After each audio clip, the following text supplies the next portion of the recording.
سێم دەوڵەمەندترین پیاوی دنیا بۆ مشتری دەگەڕێت بۆ فڕۆکەکەی. بێرنارد ئارنۆت سێم دەوڵەمەندترین پیاوی جیهان، سەرۆکی جێبەجەکاری کۆمپانیای LVMH.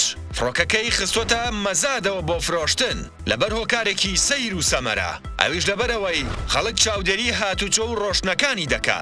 ئالێرەدا بابچینە باسی کوردستان. ئێمەش وەک میلەتی کورد زۆرمان حەز بە فزولیەتە. حەز دەکەین هەموو شتێکی خەڵک بزانین. ژیانی خەڵک چ پەیوەندێکی بە تۆوە هەیە؟ بۆ دەتەوێ هەموو شتێکی تایبەتی ژیانی خەڵک بزانیت.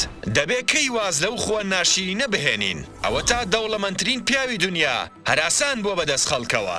سیخوڕی بەسەر هاتوچۆکانیەوە دەکەن. بەرنارد خاوەنی سامانێکە بە بڕی 189 ملیار دۆلار. بەڵام دەیەوێت کەسێک بدۆزێتەوە فڕۆکەکەی پێ بفرۆشێ بۆ ئەوەی واز لە ژیانی تایبەتی بهێنن. ئایا لەو بڕواایە دایت خەڵک واز لە ژیانی خەڵکی بهێنێت؟